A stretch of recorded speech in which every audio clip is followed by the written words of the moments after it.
certo? E obrigado pela presença de todos, tá certo?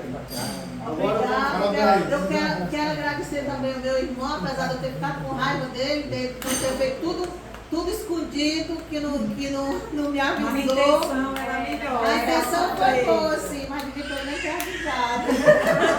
Mas quem Ele ia ser surpresa, né?